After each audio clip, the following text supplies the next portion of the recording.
All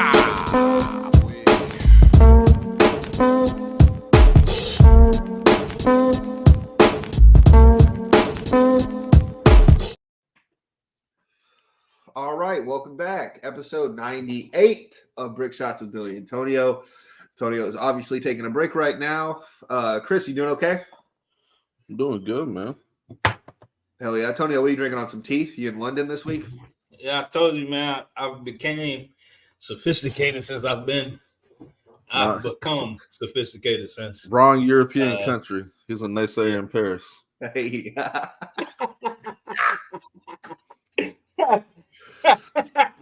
Yeah. Woo. But yeah, man, I'm good, man. Ready to talk about some sports. All right, let's get into it. All right, first topic is let's go Alabama, Michigan for the college football playoff. Look at that. We got a little screen action going. Boom. This way you know what's going on. All right, so Antonio, let's go to you first. How did you see that game, and what do you think happened for Alabama to lose it? So I'm gonna be real with you. A lot of people, it's probably you especially, expect me to get on here and just bash every other conference because we're better. It was really a good game. The game was really, really good until the very end. I really thought Buddy, new kicker. I don't know. Michigan's special teams was shit all night. I don't know what was going on. I really thought Alabama, they got this close to winning it by 2, like this close. Yeah. But credit to Michigan's defensive front and the defensive coordinator for sending all those blitzes. Like, really, really, Alabama had a shitty offensive line. I'm gonna be real. I had to get into it to see how bad it was, and Jalen been sacked 46 times this year. Yeah. You know, only person I know with a higher number is over there in Boulder. Yeah. So we seen how that fared. Not having a good offensive line and to still get where you got to the playoffs is crazy. To beat Georgia, still crazy feat. But shout out to Michigan, they won the game.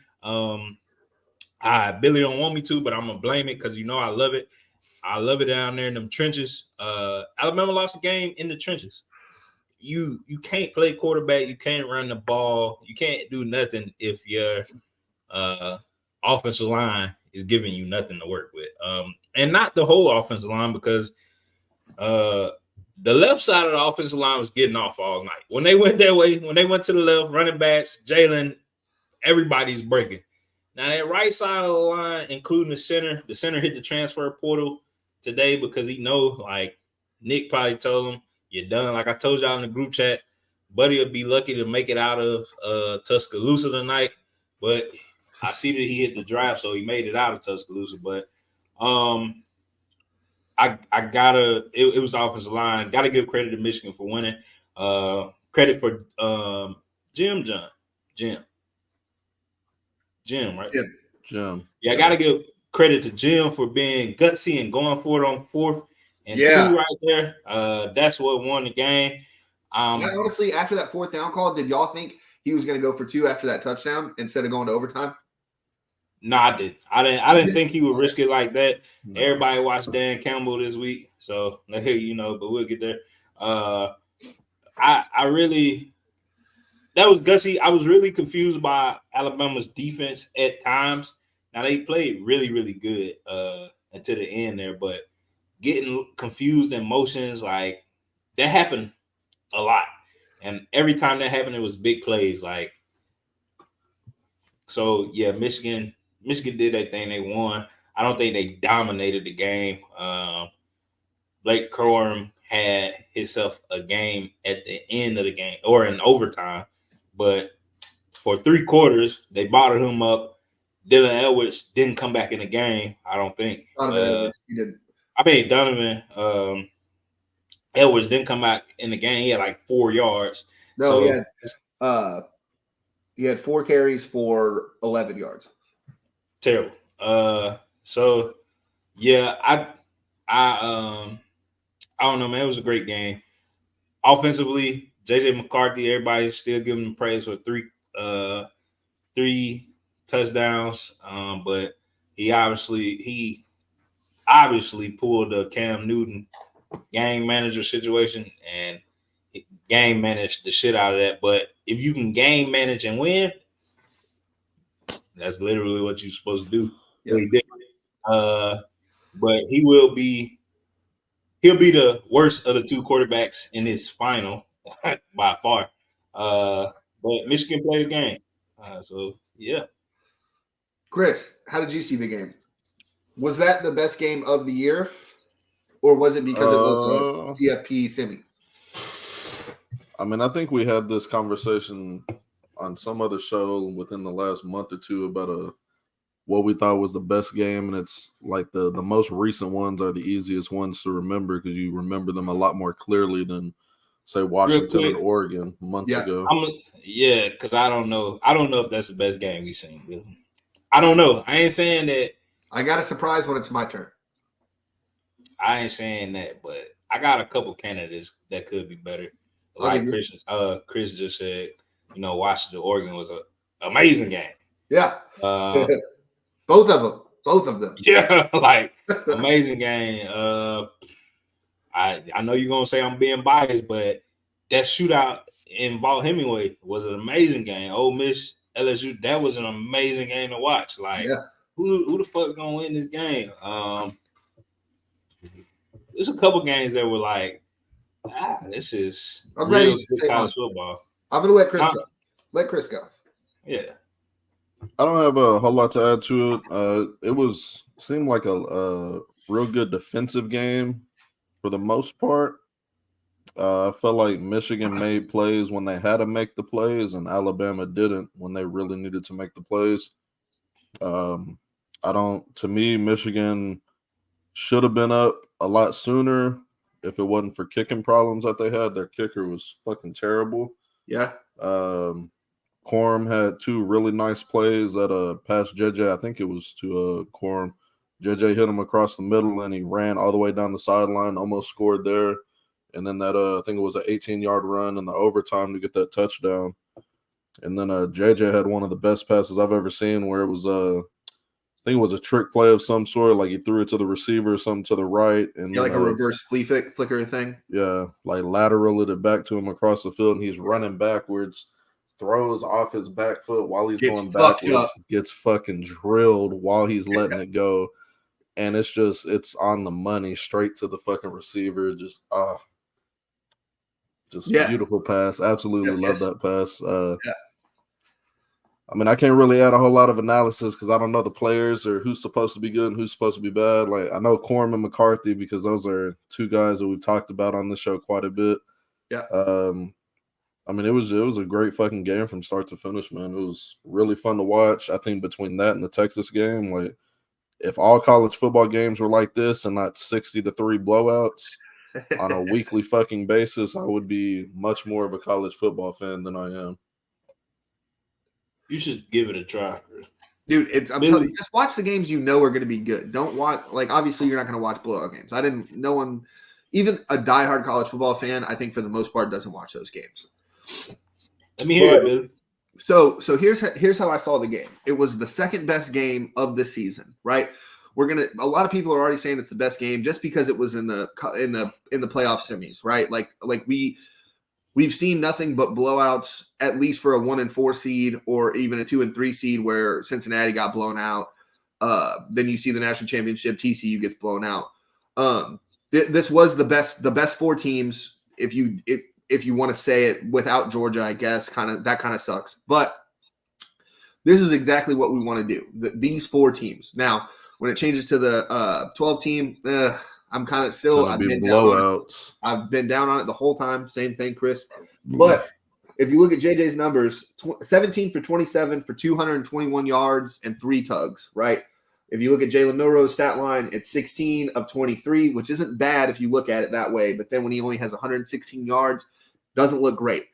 What surprised me the most was McClellan, the freshman. I don't think he's been starting a lot. I don't think he's played a lot. Maybe I'm tripping. For most of Alabama, huh? Running back? Yeah, McClellan. I don't know if he's been hurt a little bit. Oh, okay. Yeah. But he had 14 carries for 87 yards and 2 tugs. I thought that was really crazy to see. My favorite thing about this game particularly, though, is the coaches are showing you how much work that they put in. If you look at Nick Saban's team, they had so many right play calls for the right formations that Michigan was in. And if you look at Michigan, they had so many of the right blitzes and formations against what Alabama was going to do. That was incredible to see. And I think that's not being talked about because that's kind of boring to say, like, oh, film, blah, blah, blah. But it's incredible to see the level that these guys have to take it to really do well against top tier competition. Where when you're seeing a perfectly scouted blitz 7 times from one side of the ball for an Alabama play, and then you're seeing it 9 times from Alabama's blitzing to what Michigan had come for their plays that they came up with, there's a reason Michigan had to do that trick play to get it there. That 4th down play was amazing. I don't think Michigan has done that play one time in the regular season. I think that's why they were able to get such a great play, because Nick Saban and them didn't see any of that on film. Now, I will say it's the second best game we've seen, because Colorado and Colorado State was the best game we've seen this year, with everything from the outskirts and leading up to it. Us on this show stayed up to watch that fucking game. I took a nap to make sure I was awake. Was that the one that was on till like 2:30 in the fucking morning? Yes. That was the best game of the year. Yes, it was. And I can't wait for him to play next year because his wife called Shador a bitch on Twitter. Oh, that's gonna be fun. That's what I'm talking about. But I did think, like we all said on the show, nobody was gonna be surprised if Michigan won. We wouldn't have been surprised if Alabama won. And I think that does speak to where we are at in college football and the way it's working, especially this year. With the transfer portal and all that, you have these great coaches. Now their players are transferring. We'll get to that later, but then let's go to the other game that no one really cared about because the first game was so good. Texas and Washington. We'll go to Chris first because this is his territory. How very did you loosely, see that game? yeah. It was, like you said, I didn't really care too much about it after watching the first game because the first game was so fucking good. I felt like the expectations that I had, that game wasn't going to live up to. And then, I don't know, it felt like it should have been, all things considered, it should have been way more high scoring than it was. And it was, I mean, it was still a pretty high scoring game, all things considered, but Yep. I don't know, man. It's Ewers, it just felt like went back to where he was super inconsistent. Like it felt like back to what I was saying about Bama and Michigan. Like one team made the plays when they needed to, and the other team didn't. And unfortunately, that team was Texas. Penix looks fucking incredible. What's Penix's pro prospects? Is he considered a first round future NFL quarterback? Yes. He leaving this year. Well, yeah, I know that, but I mean, is he on there with He's like? going Is he to up the there Patriots. with He's going to the Patriots. Is he in that same light as like Caleb Williams? Yeah, so it's Caleb Williams, Drake Maye, Jaden Daniels. I think the thing with Penix is he's had 2 ankle injuries. He hasn't had him at Washington, but he had him at Indiana. And I think some teams are looking at that badly, but I think he's still going to be a top 10 take. Okay, because those were the 3 that I'd heard. I don't really hear anybody right now talking about Penix a whole lot. I feel like he's second off the board, unless somebody can still, depending on the team, still in Drake Maye. But I think Penix second off the board, bro. Yeah, Penix to me in that game, he looked like a future NFL quarterback. Like he was accurate, he was on time. Bill, because you're gonna come back next year. No, it's not. Fucking draft Penix, bro. I was really impressed with Washington. I'm curious to see what they can do against Michigan's defense because it felt like Alabama's O-line just got fucking ate alive. And from what I could tell, Washington has a really good O-line. Seemed like they run the ball extremely well, even though it didn't really – maybe not extremely well, but like they stay with that shit. Yeah. So I'm curious to see if they can do that against Michigan with what to me looked like a really strong D-line. I'm excited to see that game. And it's going to be a fun game too. Absolutely. Tonio. It was an offensive game, Billy. better. I'll say this. People get mad if you want to. Alabama game was a better game. Alabama Michigan game, better game, but it was better quarterback play on both sides in this game. Oh, okay. If you look at it, it was over 1,000 yards in total offense from both sides. That's crazy, Billy. So you're saying you don't like defensive games? No, you know I love defensive games, but nobody really knows. But okay, I do. But dude, I love the Rams. The Rams Patriots game. What was that, like 3-4 years ago? 2018, 5 years ago. Yeah, I love that, bro. Damn. But yeah, you're old. I what's the name? I think Jalen Milroe, not Jalen Milroe. My fault, bro. Quinn. My fault, Naysayer.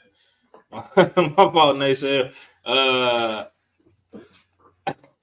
That's funny because the ultimate naysayer right there. But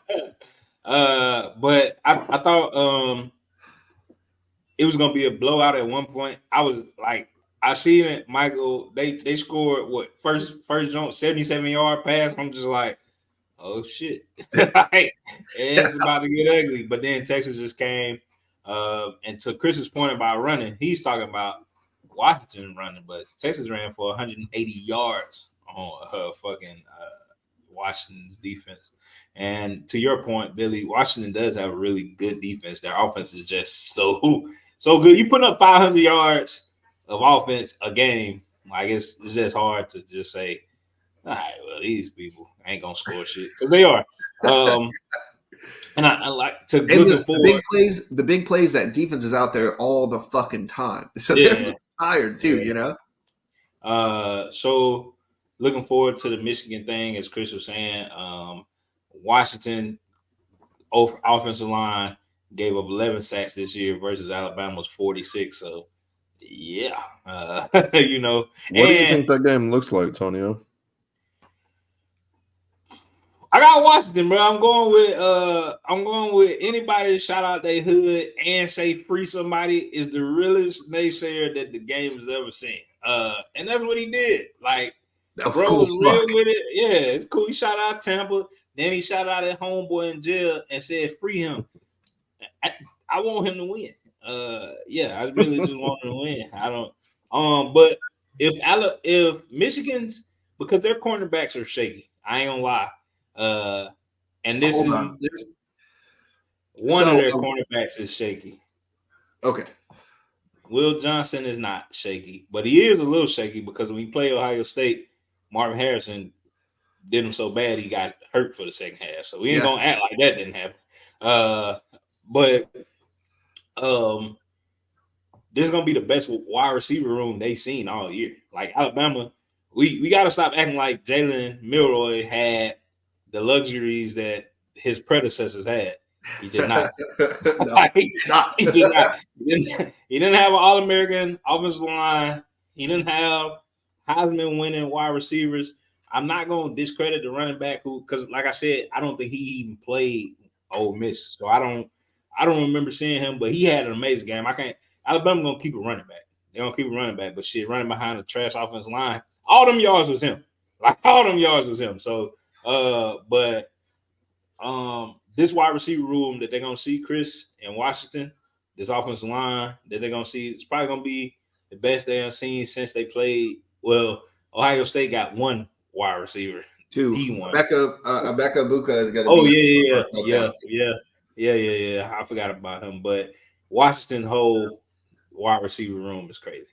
So also 2 first-round picks are gonna be for Washington. Yeah. This is gonna be. Let me think. This is gonna be the best quarterback they haven't played all year. I'm trying to think. Tell me I'm wrong, Billy. Yeah, so it's gonna be different. It's gonna be different for Michigan, but it's also gonna be different for Washington. They're gonna get another dose of what they got with Texas running the ball down their throat, but with the best offensive line in the country and a great back behind there, or two if Dylan Edwards. I don't know if he got hit too hard or Donovan Edwards. I don't know what the fuck happened with him actually, because they usually a two-headed monster when Corum don't get it going. They kind of spread it out, but I think if Washington can score, like easily, they win the game. It don't even matter. Like if you can't stop them, they gonna score, Chris. That's what they do. But if you stop them from scoring, if they do them like they did Alabama, because Alabama ain't been no offensive juggernaut all year. So I Washington might edge them because I think they like such a big underdog, or they can go in there and be like TCU and get the shit beat out of them. But I doubt it. Feel you. What you think, Billy? How you see it? So I'm going to take Michigan. I think I don't think I would be surprised if Washington won. Our two Michigan people aren't here, so I'll be the you can put my head on a pink. But I just think the way that they're going to do it, I think the reason they didn't use Donovan Edwards as much, he didn't have a great game, but I do think it's going to kind of be I'm going to go back to film. He's going to make those coaches go back to that other film to see about Donovan Edwards and what they're going to do with him. And I think that might be a bigger surprise to Washington's defense than it was to Texas for what they had to go up against. I think Michigan has shown you they aren't scared to air it out. If you watch the Ohio State Michigan game from 2 years ago, they're not petrified of that. If you watch the Alabama game, like I know you said this 2 years ago, yeah, when they had before JJ. Yeah, JJ had like 5 touchdowns, 300 and something yards, 5 touchdowns. He was like 14 for like 17, some crazy number. When they beat the fuck out of Ohio State. But that shit. That was the same shit, Billy. Stop, bro. Because he just threw like a 3-yard toss to Donovan Edwards and he took off like 2 times for like 80-yard scampers. Yeah, let's stop, Billy. That's not good quarterbacking. Seeing what the defense is doing. Oh, this 3-yard is going to be it because they were wide. It was a wide open. He didn't miss. I ain't gonna hate on him. He winning, but fuck all that. But yeah, so that I'm going to take Michigan, but I do think this will be a great, incredible game. We're going to see Penix's draft stock. I think, like Chris had alluded to, will probably get extremely high. The Patriots have the 4th round pick or the 4th overall pick. Hey, and I'm gonna say this, Billy. If Penix upsets Michigan, because it'll be an upset, he might rival Caleb because Caleb might make himself look good. Then his friend put the video of him on the couch watching the game, and he was like, "Wish you was there, don't you?" Then cut it off. That's really funny. That is funny because it's like that's the tape that no NFL quarterback has on Caleb Williams. And that's the big game. Like, can you win the big game? Because he don't want biggest game he won this year was against Shador. Yeah, but I will say these quarterbacks that are great in the league now, with the exception of maybe a Jalen Hurts, the big quarterbacks in the NFL were not crushing it at the college level. Look at Patrick Mahomes. He was throwing the fuck out of it. No, he was. How many games did he win? That's what I'm saying. You're talking about the big games. That's where I'm coming from. I'm saying Patrick Mahomes different. He was throwing the fuck out of it. Everybody loves a gunslinger, Billy, and that's what he was doing. Everybody loves a gunslinger. Brett Favre, fuck Brett Favre, but everybody loved Brett Favre except for the people of Mississippi who he owed money to. You bitch. But he was a gunslinger. Nobody cared about him throwing as many interceptions as many touchdowns. They just like seeing him throw that motherfucker out there. So no, I'm just saying that the great quarterbacks that we've seen in the league haven't won quote unquote big games. Lamar Jackson never even went to an ACC title game. Yeah, but he performed really well in the big games, Billy. Like that Clemson game with them, that's a big game, but he lost it, but he performed it. No, We've never seen like some of these quarterbacks you're naming, they've been to a big game. Yeah. Caleb has not been to one. It don't gotta be a championship game or none of that. What was the biggest game Caleb been in? Probably last year's Pac-12 championship game where he had fucking 400 yards and 6 touchdowns, but they lost because they gave up fucking 70 points or whatever. Caleb's played well in big games. He just isn't winning them. Oklahoma's defense is shitty. USC's defense has been shitty, but he's had Lincoln Riley the whole time. If you look if you look at big spots, look at the Kansas game that they were supposed to lose. He literally took the ball from his running back and fucking ran and like had a 20-yard run. because he fucking took it upon himself to grab that ball from his running back and run it. What was That your was a big. website? So I'm looking at a mock draft that they updated January 2nd from CBS Sports. Who's And drafting? they've got Bucky Brooks? Ryan Wilson and Chris Trapasso. Okay. I do like Bucky, but I don't know where he's employed at now. But anyway, they got Caleb Williams going 1, of course, with the Bears trading down to 2 and then trading down to 3 with the Patriots. So the Patriots at 2, they got taking Drake May.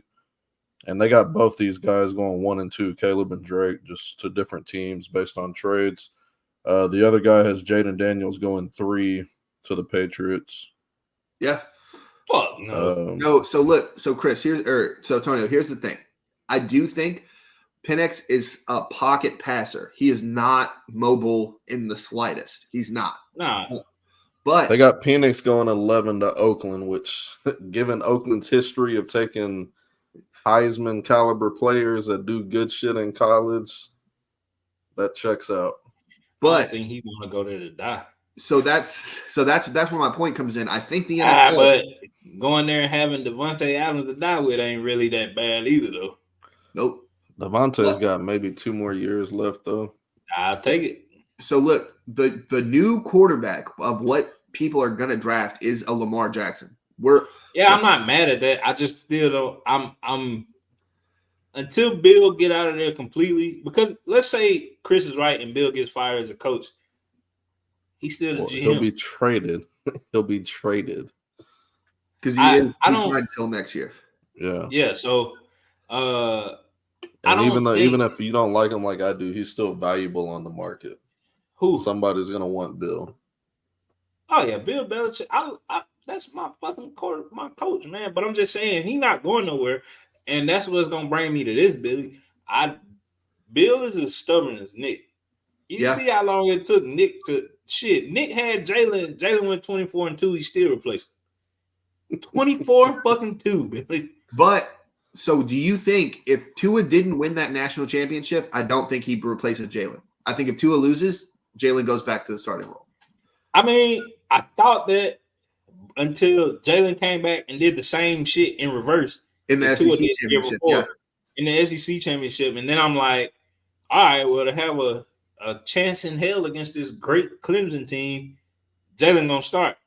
Nope, went back with hurt Tua shitted the bed, and then Jalen tried to pull him out of the dark in the second half and couldn't do it. But if you start Jalen, I still think won that national. Yes, absolutely, and I'm with you. But I hope so. I would love I would love Jay Daniels and the Patriots, because we still don't have the athletes for them. So I need somebody that can make it happen. Give me Cam Newton like 3 years before we had him, and we don't got shit. I don't give a fuck. It don't matter. I'm glad that you said that. I do think that might be Bill's way to be like, all right, so you guys think I'm stubborn and however you want to do I can't do the Julian Edelman, Bill Belichick impression because it's spot on. But I could see Bill being like, all right, so you guys don't think this is how we're going to win? We'll take Jaden Daniels. And then that'll be his last, because I think next year is his last year in New England. But I think Bill can show you like, all right, we'll take this fucking guy who makes, what is it, horse shit or fucking chicken shit? I don't, fuck. Chicken salad out of chicken shit, Billy. There we go. Thank you. But I think because the Patriots don't have nobody do anything. I think if you take a guy like Jaden Daniels, if you take Penix, he's sitting in that pocket to throw to nobody. But if you take Jaden Daniels, he'll make a couple of moves. He'll have his favorite target in training camp, and boom, I think the Patriots start rolling.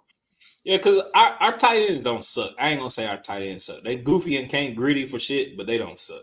I don't think Bill wants that kind of quarterback, though. Yeah, and that's where I'm at. But, Billy, what's next? So, moving on. We'll go to Chris because he's a critiquer of black quarterbacks specifically. Is Lamar Jackson the MVP? So the short answer is I don't know. And here's why. If you go back and look, Billy, come on now. His numbers this year. Hold on. The only reason I made that face, I'm not arguing his numbers. The only reason I made that face is because he is a 10,000 or a negative 10,000 fucking odds to win the MVP. That's the only reason I made that face. Go ahead. Okay. So I went back and I looked at his 2019 MVP year, and he also wasn't great passing yards that year, but he led the fucking league in touchdowns. Bingo. He had 36 passing and another 7 rushing. This season, he's 14th in passing yards. That was also in a 15-game season, his MVP year. He's 14th in passing yards this season, 10th in touchdowns, and he only has 5 rushing. Like, I'm not saying he can't win it because there's no clear front runner right now. Yep. And if, to me, MVP in the NFL and really most of the sports, it's always been a statistical based award. You still got to be on a really good team. Like, A-Rod's not winning MVP with the Rangers in 03. Yep. It's just not happening. He can hit 50 home runs, but the team's winning 12 games. He's not getting shit. So, I mean, I still think Purdy and Dak are probably the top 2 to be able to win it. They both got over 4,200 yards and 30-plus touchdowns. Yeah. And they're going to be the 1 and 2 seeds in the NFC. So, Tonio, let me go. I'm going to go to you. I'm not going to ask you the exact same question, but I will say, do you think the MVP award should stop going to quarterbacks on the best team?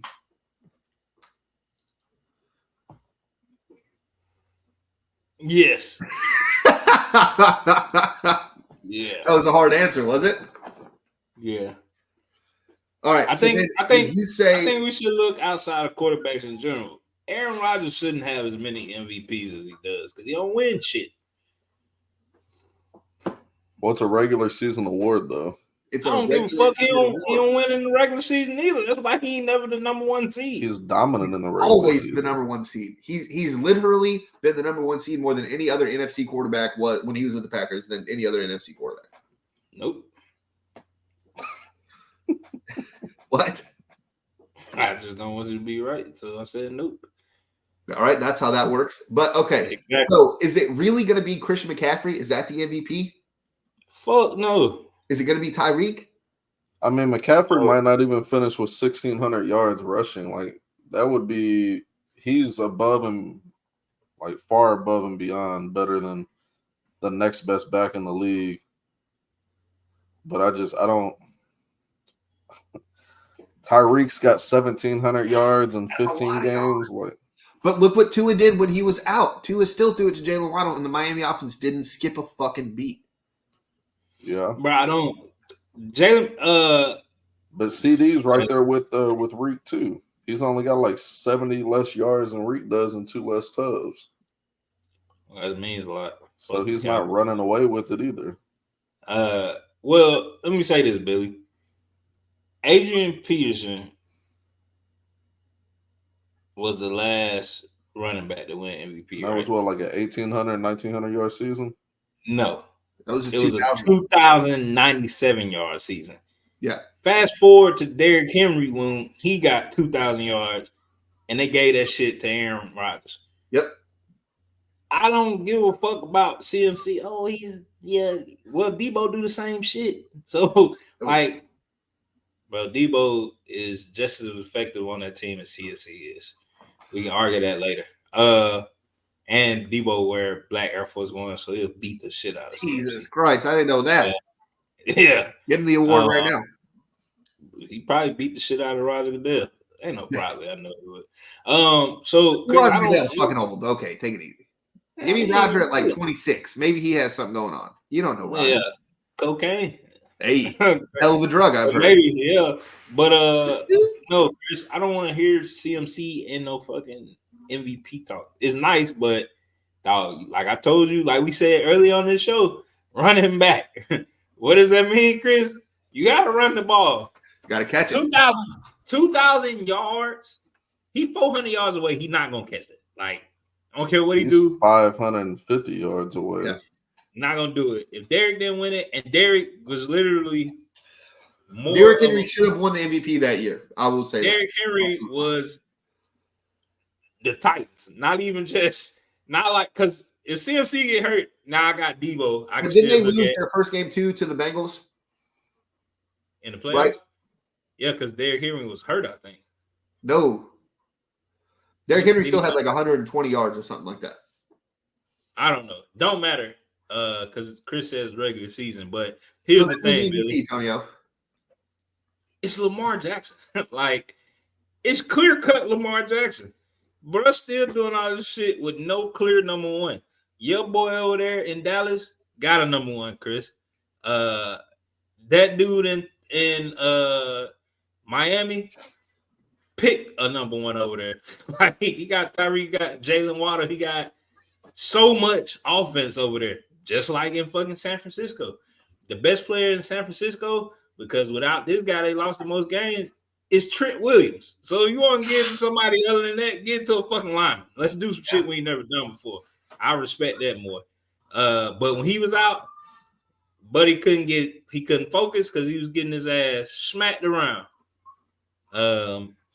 It's Lamar Jackson, man. The numbers don't have to show what it is, because what he did was win the AFC. And it's an easier role in the NFC than it is in the AFC, Chris, because you got what y'all consider the top fivers over there. You got Pat Mahomes. You got what's his name at the Bills? Josh Allen.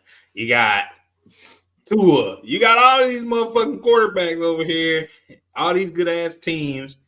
And the only people you got beat over there in the NFC is the Eagles, Cowboys, and 49ers. The 49ers. And you know what, real fast too, you know what Lamar Jackson did to those teams? The 49ers beat the fuck out of the Cowboys. What did Lamar Jackson do? I'm gonna beat the fuck out of you. The Miami Dolphins, who could have won the AFC in that game that we just had. Lamar Jackson showed the fuck up and was like, no. I'm going to have a perfect fucking quarterback rating, and that's what I'm going to do. I think the MVP goes to Lamar Jackson based on not numbers, but based on what he did to the best teams. You could say, oh, well, his defense helped him out. Okay.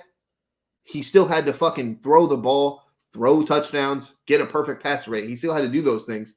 It wasn't like he just was carried by the defense and they barely won. No, they blew the fuck out of 49ers. And even if you look at the Jacksonville game, where the Jacksonville Jaguars had a pretty good team, blew the doors off of them too. Made it literally unentertaining to watch. I think that's the only reason Lamar wins the MVP. Statistically, this is going to be the hardest year to get a Most Valuable Player award. And I think that's why Lamar wins. Not just because of his stats, and because you could talk about his low passing numbers. His number one receiver is Zay Flowers, who has fucking 14 drops or something like that. I'm not saying he's Patrick Mahomes' level of receiver core is awful, but he doesn't have a number one, where at least Patrick Mahomes has Travis Kelce. Aaron Rodgers threw 48 touchdowns that year. That's the touchdowns. Jesus Christ. Top 5 all time. Did Drew Brees win it the year he threw 50? Yes. You sure? Drew Brees doesn't have 50. Drew Brees' best season was 2011, where he threw for 46. And I believe Rodgers got the MVP that year, and he threw for 45. See? Oh, shit. Well, but let's go from one NFL topic to another one. So, Chris, this hits home with you pretty hard. The Lions missed out on being the number 2 seed in the NFC. Is that the referee's fault? Or no? Did they just lose a game? No, it's never the referee's fault, and I'll keep saying that anytime this topic comes up. You have 7 to 12 possessions in a given game, and you put 19 points up on the board with them. I said it the same thing last week with the Cowboys. Put more fucking points on the board. You have no one to blame but yourself for losing that game. You scored 19 points. And there's been so much fucking talk over the penalties where, well, if this penalty was called on the right fucking player, the possession right before, then Dallas could have ran off more time off the clock and they wouldn't have even had a chance to go down there and get that game-tying touchdown and attempt the 2-point conversion, all this shit. You can do this with every fucking game, every single fucking week. The referees don't decide outcomes of games just intrinsically all on one singular play. Like, even though that was the last game. play. Yeah, it can be the last play or the first play. If it takes points off of the board or puts points on the board, or if it allows you to get a first down and eat 3 more minutes off the clock, that removes a possession from the like. There are so many different values to sit here and say this one particular instance of a bad call or a bad play determine the entire fucking game when there's numerous other bad calls and bad plays throughout the game. I find that whole idea just completely asinine. They lost because Dan Campbell decided to go for 2 points. Again, after that's where my thing comes in. Sorry to cut you off, Chris. So Dan Campbell went for 2.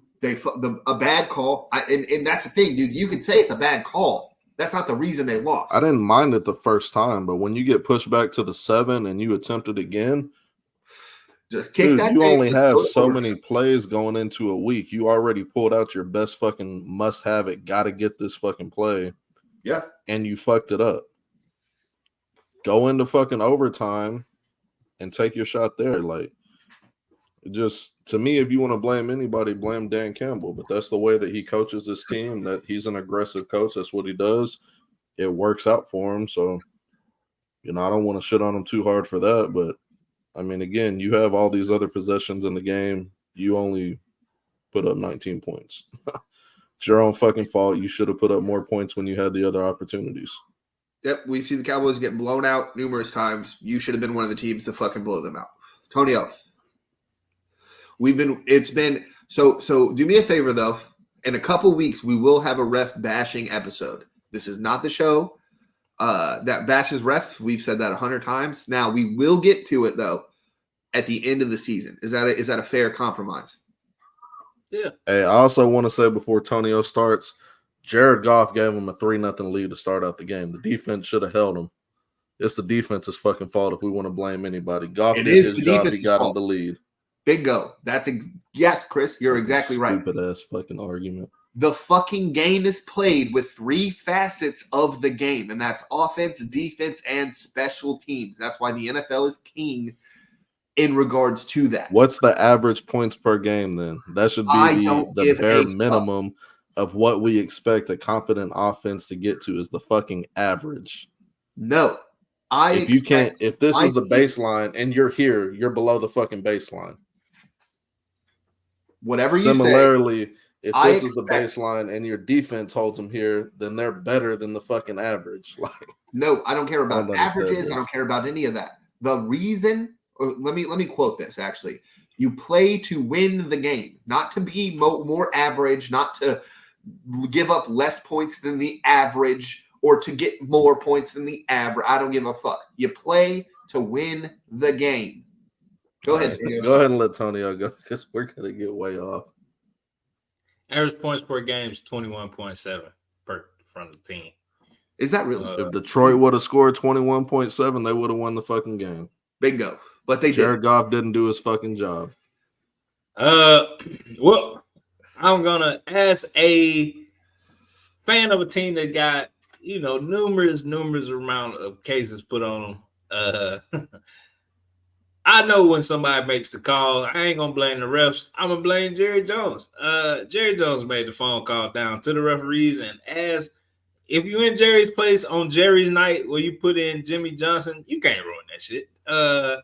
Damn conspiracy. That's just facts. Like everybody loves Jimmy Johnson, bro. Like everybody loves Jimmy. I love Jimmy Johnson. Yeah, bro. But just a good dude, bro. Like The Rock came on, made him cry, man. Like he don't say nothing about that black dude that's on there with his whole headpiece spray painted on. I couldn't work with him. Billy, if you spray paint the hair on your head, I would have to say something like episode 3. Like, hey, bro, that shit's sweating off. Nobody says nothing to this dude ever. I'd have a sweet edge up though too, though. Let me tell you. But that shit, come on, Chris. We don't gotta argue it, but man, 2 linemen went over there to let them know. Hey, woo. Now, of course, dude, the ref gave a thumbs up. He's like, I got it. Yeah. It's all good. So I'm not gonna bash them, but I'm not gonna give the notion that referees can't be bad. Referees have been notoriously bad for This year. a lot of games this year in a bunch of sports. Not just on the NFL level, but the collegiate level of football. They've The been terrible. NBA. The NBA, especially against the Lakers, terrible. Yikes. So I'm not gonna say that, Chris, but you are correct. All I'm gonna say is, I'm not gonna bash Dan Campbell neither because it ain't like they were stopping y'all. So if I go for the tie, then how confident am I in my defense stopping you in overtime? What if we lose this? How confident am I in Jared Goff going down and winning this for me? We just talked about Jim Harbaugh doing it. Yeah, but that's like Dan had to make a statement. And both of you said, I said, well, did y'all think Jim Harbaugh was going to go for 2? Both of y'all, no. But what did I say? He saw Dan Campbell this weekend, right? I said that. I said that. I was hoping you'd forget. I'm sorry. Yeah, I said that. But I just, you got to think about it. Dan Campbell and Matt made me pay attention to this more. Shout out to Matt. Dan Campbell does whatever to fire his team up. Being ballsy and keep going for 2, like win or lose, the team is still behind him and more fired up because now they going into playoffs like we were wrong. Now we got to right this ship and let's go beat the fuck out of somebody. So I'm not mad at it neither time. Neither time I'm not mad at it because I'm not about to pull my card. I don't give a fuck if we got to push. Like we had to be back on the 25 and now it's a fucking 35, 40 yard fucking PAT attempt. Nah, I'm tired of game from here. But anything from the goal line to 15 yards, hey man, we got to play in the bag for that. That's why I got an offensive coordinator. There's a play out here. That's true. He's getting a lot of head coaching gigs, opportunities. Exactly. That's what I'm saying. So I got to play for that. I'm not about to pull my card and be like, you know what? Let me just play it safe now that this not happen. And let's go for the time. Fuck it. Like, we in the playoffs. I know we in the playoffs. I know second is riding, but what does second really do for me? I ain't number 1. If you ain't first, you last. Ricky Bobby said that. Ricky Bobby's daddy said Reese Bobby said that. Shake and bake. So I just so I'm not mad at Dan Campbell either, but Chris is right. They had the opportunity to win. They should have put up 23 points. Game over. Here's the other reason. Go ahead and finish. I thought you was done, Tony. No, I'm done. So here's the other reason I don't like bashing the refs. I think a lot of people do this shit because they don't want to be critical of their own team like I so often am of my team. What the fuck was Jared Goff doing 5 seconds before the 2-minute warning when he just threw that fucking pass to the left and had it picked off? Why the fuck aren't we blaming Jared Goff right there? See, this is what I'm talking about. We only want to talk about the referees when it's the very last play and we think, oh, they robbed us the game. Your fucking quarterback threw the game. And that's why that's who you should be on. You were correct, said it 3 times, let you know you're right. They should have scored more, but they did get hold. It could be 2 rights. Yeah. Like 2 rights. I'm not saying it wasn't a bad call, but to sit here and say like the only reason we lost the game is because of this fucking call, like, no. Control what you can control, which is your fuck ups as a team. That's why you lost the game. You ain't beating Jerry on Jerry night. Let's just say, hey, red box phone. Because they was in the end zone for like 7 minutes celebrating before that flag came out. Hey, phone call. Oh shit, let me make up some. Hornet, you know what I mean? You know what? I just got one thing left to say. About them Cowboys. I'll let it go because Jimmy Johnson's is great. All right, so real fast, while we're talking about Dan Campbell, let's just hit it quickly. Tonio, who's your coach of the year in the NFL?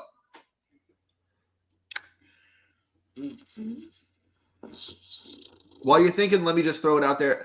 I hate that Dan Campbell's getting any type of coach of the year candidates, and I love Dan Campbell, but he's not coach of the year. We all thought the Lions were going to do great, and they have done that. And I think he is not even close to consideration for coach of the year. D'Amico Ryans. Yep. I like that pick. The Texans were projected, I think, 4 wins this year. They have uber surpassed that. They're close to getting to the playoffs, and we're going to talk about that in the next segment. Chris, what about you? I think D'Amico's 2. I think my coach of the year personally is the guy who's making the playoffs for the first time in NFL history with not 1, not 2, not 3, but 4 starting quarterbacks in the same year, and that would be Kevin Stefanski of the Browns.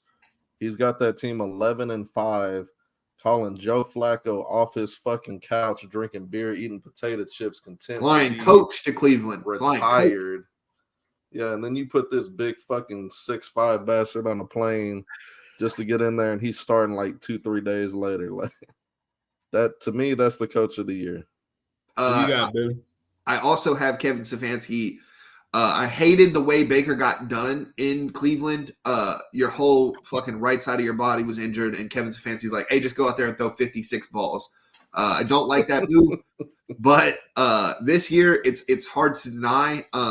It shows you how shitty the Browns organization is, where they gave Deshaun Watson this crazy contract. The talent is there for Deshaun, I think, or at least was. So it didn't seem too bad. If he would have been the same guy he was in Houston, I think we don't look at his contract the same. But obviously, because of he's not living up to the contract, we're looking at it like it's bad. Now, 11-5. If you didn't have the Ravens in your division, you're fighting for the number 1 seed, like with Joe Flacco. Like who would have said that was it? Now, I will say to the Jets, who had Flacco on their roster, let loose because Aaron Rodgers likes what's his name? Zach. Not Zach, the other guy, the guy behind Zach. Oh, the fucking practice squad dude or whatever. Yeah, Todd Boyle. Thank you. Yeah. You could have had Joe Flacco, and the Jets with that defense would have definitely been in the playoffs too. But nope, he's sitting in Cleveland. And as a Ravens fan, I am petrified if that's who the fuck we play after our first round bye. Man, we got some good playoff matchups. We got Stafford and Goff. Hold on. Now, Chris, Faces in after different that segment, places, and then that. Let's look at this. All right, so this is going to take over everybody's face for a second. This is what we're looking at for the playoff schedule, at least as of now. What matchups? We'll go with you, Tony. Those are some good fucking matchups. What matchups do you think is going to be the best playoff game we're going to get for the first week? Go ahead, tell me when you're ready so I can take it down. Let's see. I'm ready. I'm conflicted. Go ahead. I got 3. And it's crazy, bro. The Bills Chiefs is always a great game to watch. But now you got my other 2. I'm curious now. Now we got the potential coach of the year versus T. Larry and the boys in Jax. And I'm just like, damn. But then I got to go over here to maybe my favorite, because I teased Matt about it, but now it's probably happening. Matt Stafford coming back to Detroit. And I'm just like, yo, this is Chris. I mean, bro, and he said this. This is what he said. It's not the house that Matt made Matt built, but it's a bed that he slept in. So he coming to mess that motherfucker up, I'm sure. Because we seen him go for 4,000 yards in this place many seasons. So those are my 3, Billy. Tonio, let me navy it up real quick, real fast. How many hits have you ever got on a untidy bunk? I'm gonna be real with you. I'm gonna be keeping a bean with you. Shout out to my dog Randy Grayson. Hell yeah, Randy. Randy Grayson made the perfect bunk in boot camp, and he slept right below me or right above me, bro. So every morning he'd get up like 15 minutes earlier and just make my shit, so we wouldn't get hit and get beat. And in exchange, bro, like anybody, because Randy Grayson, a little dude, anybody look crazy at Randy Grayson, I'd be like, bro, I beat the fuck out of you. So shout out to my dog Randy Grayson. And he ain't no hoe. He was just little, bro, like a little dude. So bunch of dudes trying to intimidate you and I beat the fuck out of you. Randy Grayson made sure our bumps were like I never got hit. I'm trying to think back, but I never got hit, bro. Like, hell yeah. Randy showed me where to hide my snacks from the galley and everything. I never got hit, bro. Damn, Randy's a baller. Yeah, I never hit snacks. I was too much of a bitch. I was just trying to do that. Them apples from the galley was good as fuck. They were. That galley was amazing. Chris, your best playoff matchups. Who you got? I want to echo what Tonio said about Kansas City and Buffalo. Those games are always fun. I don't think this will be no different, especially with how Buffalo's offense is looking since Joe Brady took over. They're looking like they can actually, Thanks a lot, fantasy. They can actually move the ball and put points up on the board, and Allen's back to looking like he did under Dayball a little bit. The other two games, I'm also on the Rams and Lions. For me, that's almost storyline more so than anything. Like, I just think it would be so funny if Goff goes back to the Rams after McVay was like, I don't want this dude. I can't win with him. Give me Stafford. And then he just beats the dog shit out of his old coach. And then on the flip side, if Stafford, after all them years of disappointment in Detroit, can't really do shit in the playoffs, he gets to face his former team, their first division title in 30 years. And then he gets to just shit on their dream. To break their fucking hearts after being their guy. Like, storyline wise, that's great. To me, I think I don't know if it'll be the best game, but I think it'll be the most fun game to watch is going to be that Dallas Green Bay game. And I'll go back to saying, I know I already admitted it earlier this year. Man. I admitted it earlier this year. I might have been wrong on Jordan Love. Dude is third in the league in touchdown passes with 30. Yeah. Dak is number 1 at 32. That's going to be some fucking fireworks. And then also, like, after Aaron Rodgers fucking killed us in the playoffs a couple of times, I really just want to beat the dog shit out of Green Bay. I think that's what's going to happen. I'm fucking hoping. I hope there ain't no fucking late heroics where fucking Jordan Love runs all the way to the left side and hits Mercedes Lewis on the sideline. Or, CeeDee Lamb's catching a ball on the goal line and he catches the ball, but they call it incomplete. And I blame the fucking referees because we should have won that one. Should have scored more points. Yeah, I'm hoping. I will say, so let me pull it back up because you guys did a good job. I will say the Miami-Indianapolis game looks like it's going to be a bloodbath. I don't know. I like Indy, but I do think, and like Chris said, that Packers offense, it's crazy if you trade away Aaron Rodgers. Me and Antonio have done nothing but demolish Aaron Rodgers since we have started this show. But for Green Bay to be like, as much shit as Jordan Love was getting, Green Bay got crushed for taking that pick. And look at them now. They're doing just fine. They have the youngest offense by a long shot in the NFC, in the NFL. I believe it's the NFL also. But what they're doing with the talent they got, they're going to be something for another couple years to come. Green Bay did it again, got another franchise quarterback, and they're just showing the league, like, look at what we can do. Ha-ha, Cleveland, ha-ha, Oakland. Y'all can't draft a quarterback. We're just getting them, and y'all suck. And y'all got year and year and year and year of getting these QBs, and you just can't do it. And look at us doing it. That's your matchup? I think that's going to be the best playoff game of all the playoff games. I want to spin the block about this coach of the year really quick. I forgot about Indy, bro.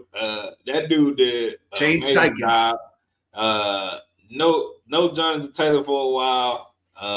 Didn't know who the fuck your quarterback was gonna be for a minute. They had a better Jonathan Taylor the first few weeks, though. Come on now, running backs don't matter. Yeah, but Zach Moss was doing dick in Buffalo with your quarterback, top 5 quarterback Josh Allen, Chris. So shut up.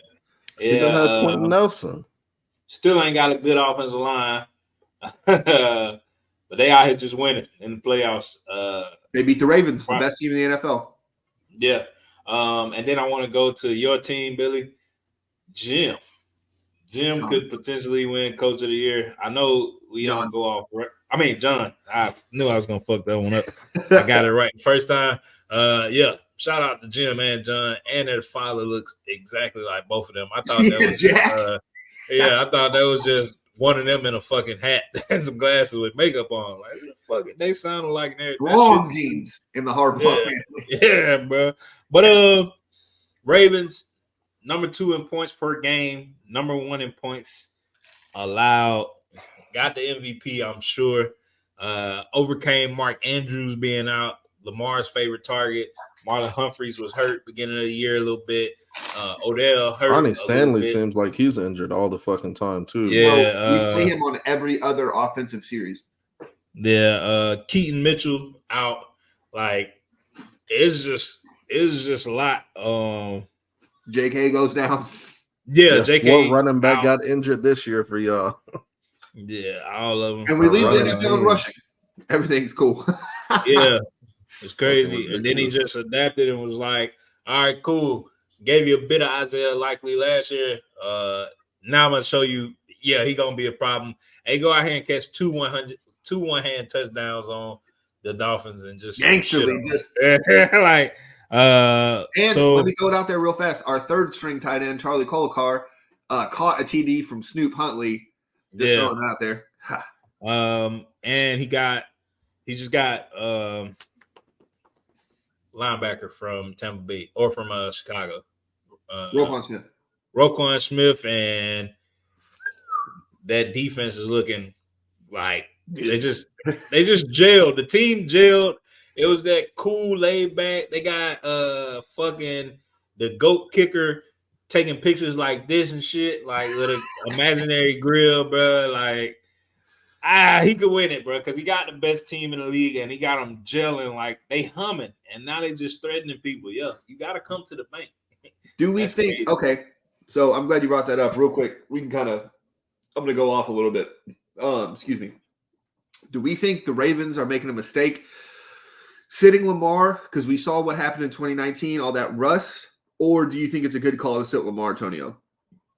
Yeah, man. Shit, Lamar. What the fuck? Snoop just came in and threw a touchdown in 1 minute against the starting defense of Miami. Like, sit him, bro. Pittsburgh. I mean, they in the playoffs. So they can be. So that's another thing. So Indy Houston's a big playoff matchup. Tampa Bay, Atlanta, New Orleans. They're in their own little thing that can happen, but Pittsburgh, Minnesota, and Denver can all make the playoffs if a bunch of other shit happens. I don't know, man. Like, is John? Is John afraid? Yeah, is John afraid of Pittsburgh in the playoffs? Should you be afraid of Mike Tomlin in the playoffs? Probably not. Still got fucking Mason Rudolph over there. Yeah. It ain't Christmas no more, dude. It's a new year. Yeah. I'm not worried about Rudolph no more. My fault. But, yeah, it don't matter. Snoop could still go out there and beat their ass for real. Snoop was one play away from beating the Bengals last year if he didn't fumble over that goal line. Just want to throw that. That's a Pro Bowl quarterback you're talking about now. Do what? That's a Pro Bowl quarterback you're talking about now. Yeah, we know how that goes. Put some respect on my naysayer name. That's so I'm gonna just go off and say, yeah, sit Lamar. I'm probably sitting, letting Marlon Humphreys rest, recover from whatever he did. I'm sitting Odell. I'm sitting Odell for sure. Yeah. But Isaiah Likely and Zay, they need to play. They do, because they're young. So they need to play. I'm playing them, and I feel like we'll be just fine. Well, not we, because I'm a Patriots fan. But I'm sitting Lamar. I don't give a fuck about no criticism. None of that shit. So, yeah, I'm sitting. Chris, what about you? Ain't no point in risking injury the last game. That's a good point. I'm gonna disagree with Tony on here. Playoffs, even though his playoff record is just as good as Peyton Manning's. But go ahead, Chris. No, Chris. So a couple years ago, when Lamar lost, you weren't friends with Chris on Facebook yet, but when Lamar lost in the playoffs, Chris was going in. on Lamar Jackson, saying that this is not how you win playoff games because you have to throw the ball, blah, blah, blah, blah, blah. But Peyton Manning, who doesn't run at all, had an awful early playoff record, just like Lamar Jackson. So I want to come back to him with this question.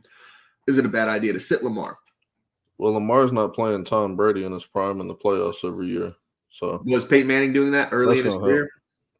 No, he wasn't. I'm gonna have to go back and leave that. Go ahead. Anyway, I'm gonna disagree with Tonio. I think having Lamar take 2 weeks off prior to playing NFL It'll be snaps almost again. 3 weeks. Yeah, I think that's a long time. Like Billy, that's a long fucking time to be playing or to be not playing, and then you going into the biggest game of the year in the playoffs against who were they likely to play? Was that the Jacksonville and Baltimore matchup or the Browns? So here we'll go Browns, back to yeah. So the Browns, Buffalo, or the Colts, who already beat them, is the more likely matchups they'll get. So I think it'll be the Browns who wind up beating Jacksonville. And if they got to play the Browns again, after the Browns have already matched up with them extremely well and Lamar ain't played in 2.5 weeks, I just think that's a recipe for disaster. And Lamar's been pretty healthy this year. Yeah. Like, he was healthy at MVP year too. I think it's very risky to pull him and not let him get any snaps. I mean, shit, that would practice for. They got the number one. They got the number you one. You can't replicate defense. Game speed in practice, though. I mean, if you got the number one defense, you can get pretty close.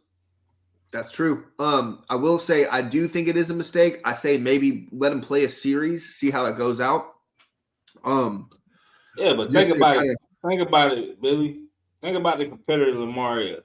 Hey man, we ain't finna lose this fucking game. Now I'm playing. And then what? I mean, John, you can just go in and tell them straight up, like, dude, you're playing the first half. I'm pulling you at halftime. You could do that. And John is not. John is a Super Bowl champion coach. He could sit there and be like, this is what we need to do. And Lamar is going to have to say, okay. I mean, you're right. I just know that's a lot of time, bro. Now, if it was, Sean Payton told Russell Wilson last week he ain't playing no more in Denver. What's Russ gonna do? Not a motherfucking thing. Yeah, don't ever compare a 2-time MVP to fucking Miss Sierra. Okay, I want to hear that. What the fuck Russ gonna do? He washed. Let me go to one of my bathrooms. You gonna show him that Super Bowl ring? That the one that the defense won him. And Russ played. Marshawn Lynch won him. Fuck all that, man. You playing with anytime you guys, you know who the fucking Legion of Doom is? They fought the Super Friends. Like, not just they rivaled them niggas. So if you got that shit on your team, Naysayers, Tony. Oh, god damn. Yeah, that's true. What I said. All right, so let me do. I said the other. My fault, people. There's been a lot of spin around this, and you guys can we're gonna have our takes, but is Joe Flacco the comeback player of the year?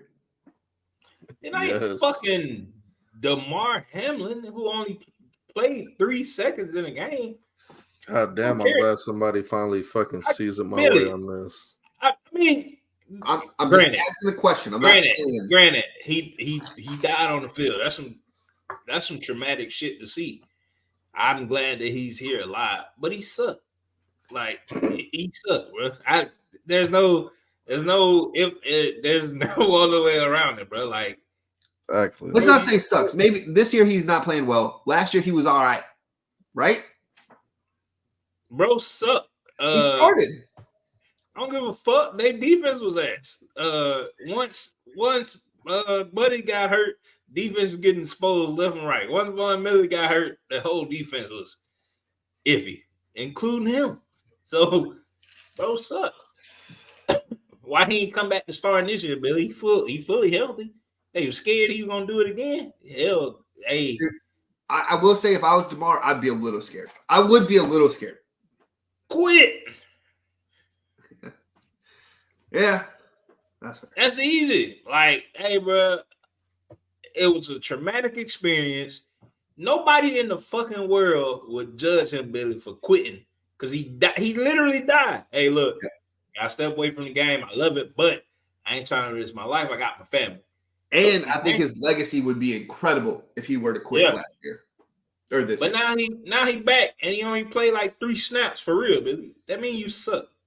Could you say the coaches don't want to put him out there to have it again? Because he does have a condition. It is a real thing. I mean, so quit. That's what I'm saying. Like, I don't. And let me stop saying he's terrible. I don't care, but he's not. He don't suck, but he don't play. So you terrible. He needs to be dishonorably discharged from the team. Oh no, not let's dishonorably. Put it in terms y'all can understand. Whatever it is. He needs to be honorably discharged. Or admin. He needs to be med-sep is the better word. There we go. He needs to be medically separated, Chris. That's how we would say it in our terms. My shoulder was fucked up if I couldn't get it back, but shout out to my surgeon. He watches the show, put on like 5 more of his surgeon buddies. So shout out to Dr. Manson. Y'all need some work done. He got you. Thank you. Yeah, but he gotta be med-sep, bro. Like, I don't want to see him. I don't want to see no award named after him. I don't want to see none of this. Cause let me tell you something, Chris. Some of these people that did like died and shit like that, Chris, they did amazing shit in their field of work. Damar Hamlin ain't done a motherfucking thing. so I'm just saying, bro. Like, did you see what I posted on this, Tonio? I didn't. It was probably, huh? Was it recently? Was it recently? I'll basically sum it up here. Like, comeback player of the year has been around since '98. Everybody that's won it since then came back and performed at a level that was, at least as a starter. Here's the last 5. Adrian Peterson. Yeah, Peyton Manning won it when he came back from the neck shit when he was in Denver. Phillip Rivers won it the year after that. Gronk won it then, who came back probably from one of his 3,000 injuries he had in the league. Eric Berry got it in 2015, another safety who was coming back from beating cancer. But played. And Eric Berry was an all-pro, and he came back and played, maybe not at an all-pro level, but he was still fucking great. And then you got Jordy Nelson and Keenan Allen after that, 2 receivers who I don't really know because I wasn't a Jordy Nelson or Keenan Allen fan back then. But then you had Andrew Luck in 2018 coming back from a shitload of injuries. Ryan Tannehill going from Miami to Tennessee. And then Alex Smith in 2020 playing in Washington. From that broken leg. Then you had Joe Burrow, who blew his fucking leg out. And then Geno Smith, who went from being a career backup to being an all-pro level quarterback. Who? Who was the last one? Geno Smith last year. Yeah. So we're going to add Damar Hamlin to this list, who was a bottom-level starting safety in the league, if that. And he came back to be, an all-pro bench warmer?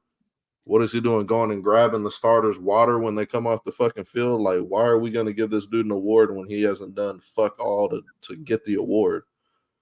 Like, Joe Flacco's at least come back and he's put up more touchdowns than Pittsburgh starting quarterback has damn near in his whole fucking career. So, all right. I do have a little tangent on this. I actually unfriended someone who, on Facebook, I never unfriend anybody. I don't think it's really necessarily it if you have conflicting agreements or whatever. But last year I took the side of not Skip Bayless per se, but kind of Skip Bayless, I was like, I remember this you were telling us. Thank you, Tony. Chris. But this friend in question questioned my humanity because I was genuinely curious. I thought it was bullshit because Buffalo got the quote-unquote victory over Cincinnati, because if Cincinnati won that game, they would have had home field over Buffalo, so it would have to be played in Cincinnati. But Barry Sanders, I don't know if you guys have watched Bye Bye Barry on Amazon Prime yet. You really should. It's a great, great documentary about the great Barry Sanders. Barry Sanders saw 2 of his teammates go down. One was paralyzed forever after this. Another one did die on the field, and they brought him back and they put him in the cart, and he lived his life and he's doing okay now. And we kept playing the game. Ryan Shazier had a crazy spinal injury, and we were never thinking he was going to walk ever again. And what did we do? Out here teaching women Say it, Antonio. What? Now he's out here being the anal analyzer. This man puts anal in analysis. Oh man. I'm sorry, Billy. I'm confused. Ryan Shazier, you don't remember Matt telling us about? Oh shit! That's it. Literally, oh shit! I came here for booty. I'm a warrior.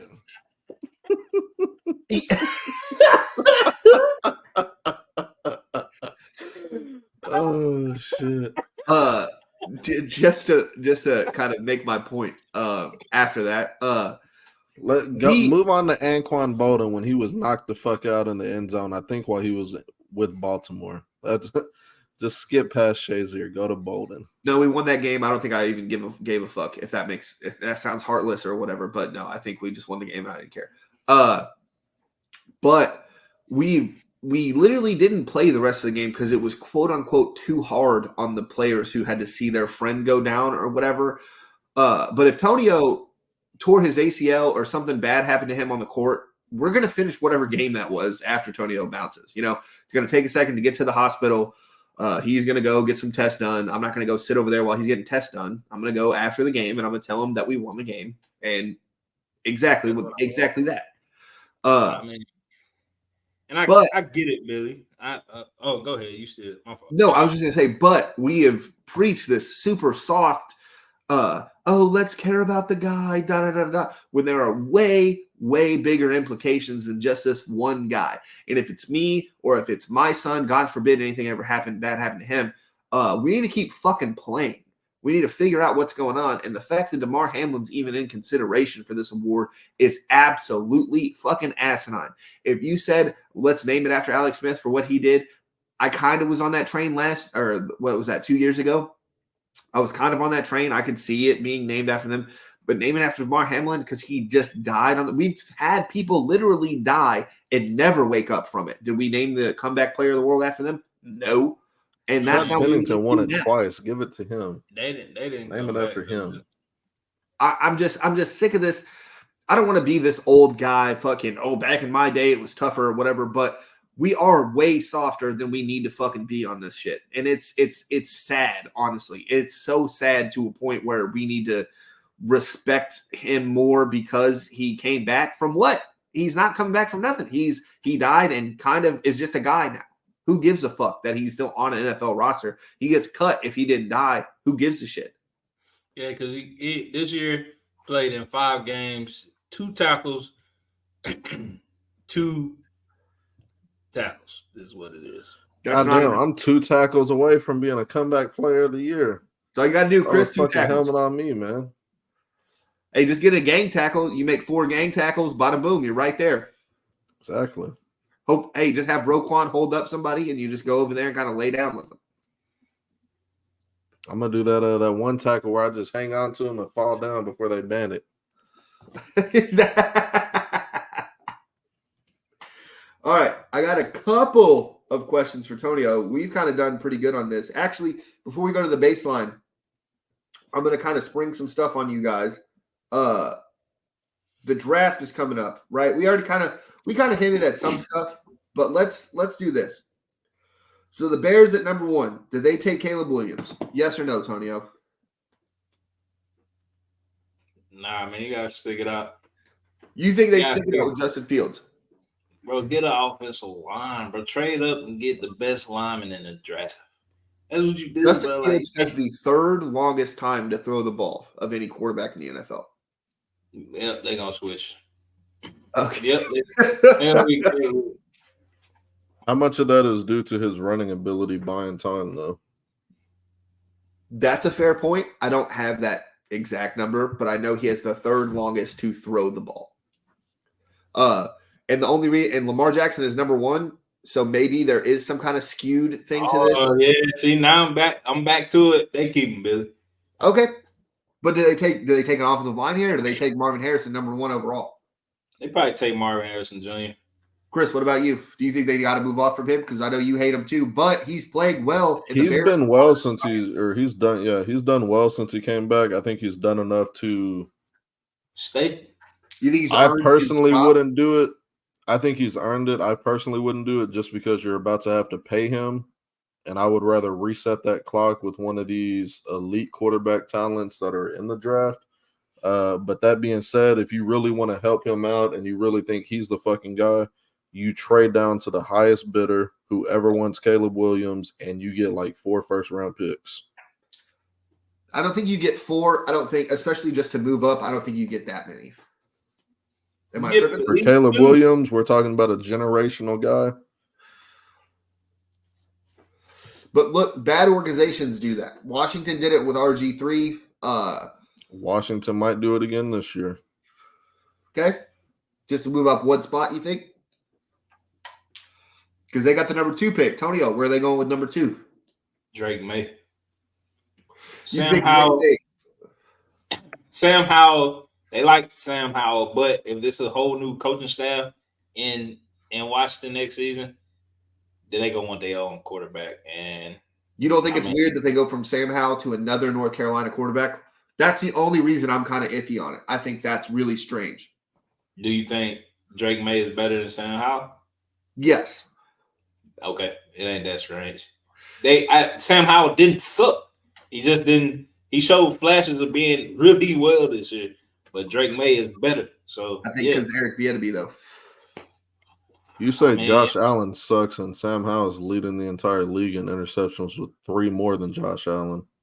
I mean, he in fucking Washington too. Yeah, Chris. But we don't talk about Sam Howell. We ain't never every year. Josh Allen's a top 5 quarterback. Ain't nobody never. I'm pretty sure that you said Sam Howell was in your bottom of the bottom. So we did that.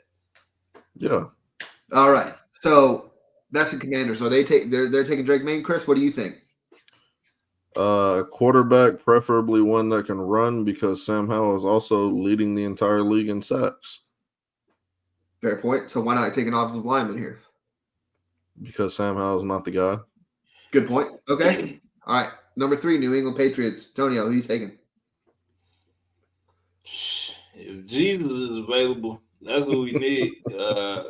So if he want to come and just not be a carpenter and just be an NFL superstar, taking him. But if he ain't doing that, now I'm on the Jaden Daniels. I wanted Michael Penix. I ain't gonna lie, but we don't got the athletes for him, so it makes more sense to go get an athlete that can be athletic without having athletes around. Even though Jaden Daniels had Malik Neighbors and what's his name, but hell, maybe he'll go and throw that motherfucker to himself like he used to do when he was a kid. Just see how fast he was. Just see how fast, dude. Yeah. I can't tell you how many times in the backyard. So, yeah, I like Jaden Daniels there. It'll be something different, but if Bill's still around, hell, who knows? He'll probably trade that shit up and go get Brock Bowers. All right, Chris, because you think Bill Belichick's out of there, who's the Patriots taking at 3? So if Bill brings Josh back to the family for what, like the 20th time, which he will, Mac Jones looked really good when they actually had a coach there that knows what the fucking offense looks like. Fuck Bill O'Brien. And if that's the case, then if that's the case, you take a receiver here easy, because Bill has never been able to draft receivers, and Marvin Harrison Jr. seems like the most no doubt receiving prospect we've had in a while. Yep. I want Malik Neighbors. I ain't gonna lie. I'm gonna tell you why. More hits, bigger hits, less injuries. Billy, you can't argue me with that one. I'm not. I'm just you don't miss. It's like taking RG3 over Andrew Luck. You don't do that. You're right. I don't know, man. You know? Now if Bill winds up getting traded, like I think he will, I think the new coach wants to get his quarterback in here. If Bill stays and Josh doesn't come back, I think they trade down because they have a shitload of needs. Okay. And then at 4, the Cardinals. Jesus. They're taking that tackle from Penn State. It was on. Was that? You know who they taking, Billy? If it was a fifth, we'd all be drunk. But if we so happen, because it's like we're allergic to fucking. It ain't that he can't draft wide receivers. He just don't. I don't know why. It be wide receivers open and Bill just be like, "Nah, I'm gonna take that offensive line out of Nuga." I do think we just base a lot of that on like N'Keal Harry. Like he took him at 32. Like they just won the Super Bowl, so Bill was probably just like, "All right, let's see if it works." And N'Keal was really good in college, so it was like he just missed. It wasn't like he took. I don't know, Billy. I mean, in general, they can't draft anybody. I feel like Are you high, Chris? They can't draft anybody. They took Kyle Duggar at 2 in the second round a couple years ago, and everybody was shitting on that pick. And Kyle Duggar is probably the best safety in the league. We also took the cornerback, who's really, really good. I can't think of his name because I got a lot of names in my head. But I'm trying to say, Billy, if we take a quarterback, then Arizona's going after Marvin Harrison Jr. Like easy. I think for all these teams, it's so hard to just like if Marvin Harrison Jr. is there to just be like, "Yep, that's it." For some shitty reason, they want to keep going with Kyler Murray. The coach said that's our guy. So now they got to go get somebody else that he's gonna blow off for Call of Duty tournaments. But I'll go get Marvin Harrison Jr. I do think since Kyler's came back, even before he got back, the Cardinals, they've been in a lot of games. They were even in the game with the Ravens when they played us. They've beaten the Cowboys. They beat the Eagles. I think the Cardinals get I can't think of the guy's name because he was a defensive coordinator for the Eagles. Gannon. Rich Gannon? Not Rich Gannon. Sorry, John. No, that was the quarterback for the Raiders. Yeah. But it's because it's Shane Steichen and something Gannon. But I think they really like this guy. I do think they get Kyler some kind of help. Arizona went to get Hollywood Brown. He sucks. We've said that numerous times on this show. Rondell Moore is pretty good. They had Christian Kirk, and Christian Kirk shown you he can do really well if he's the number one guy. But I think they got to take another offensive line. They did a good job last year in taking offensive line. I think they take another one this year. The Giants, are they moving off Danny Jones? They can't because that fucking contract. I mean, but hold on, before anybody says anything, if Marvin Harrison Jr. is here, they're going to take him, right? Yeah. There's no way Harrison drops all the way to 5. All these teams can get quarterbacks, Chris. That's what I'm thinking. Arizona would have to eat I had this shit all prepared the fucking episode. I cut my nutsack off almost. Arizona would have to eat like Russell Wilson amounts of money if they wanted to move off of Murray. And Murray's looked decent since he's come back, so I don't think they're doing that. Same thing with the Bears and Fields. Like he's shown enough to where you can offer the lineman. So I don't know, man. Giants got to take an O-lineman, right? If they don't take a quarterback. Yeah, it's a scenario that the Giants move up to number 1 and trade with the Bears, and the Bears get the 4th pick or the 5th pick, and then get the 10th pick as well. Could you see that happening if they stick with? If they stick with Justin Fields, yes. I would like to see some more reports if they're going to do that or not. People are saying Eberflus is on the hot seat, which I don't understand because this Bears team was the worst team in the league last year, and they have done nothing but do way better this year. I don't understand that. Maybe that's me tripping. I don't see it. But if they don't, then the Giants got to go get offensive tackle from Penn State. Even they took one last year with Evan Neal, or 2 years. Need to take another. Bingo. That's where I'm at with the Cardinals too, though. That's why I think Marvin Harrison's going to have to fall because at 6, the Chargers, they don't need another receiver. They don't really, right? They're going to have to get somebody on either defense or they're going to have to trade down. Dude, I don't know what the fuck the Chargers need. Like their roster looks so good. Doesn't make any sense. How the fuck are they drafting so hard? They need a defensive line. You don't think Bosa's enough over there? Tackle, defensive tackle, inside, not in. They need a tackle. They're gonna But then you trade down. They'll go get Newton from Illinois. Okay, I like that pick actually. That's a really good pick. But then the Titans, are you taking a quarterback, or do you think Will Levis is the guy? They're gonna go with Will Levis because he reminds them of the shitty quarterback they got now, or they paid all that mind of Tannehill. So Take Brock Bowers here. This is where Brock Bowers goes. Is to Tennessee. You guys wait. Nope, they're going to get a lineman too. Their line sucks too. No, the guy from Northwestern, Peter. I know who you're talking about. You know what I'm talking about? Yeah. Sorry, John. But, yeah. And then the Jets, they're taking offensive line, right? They're not taking anybody else. Yep. They're going to go. Jets need an lineman. The Jets going to get Joe Alt.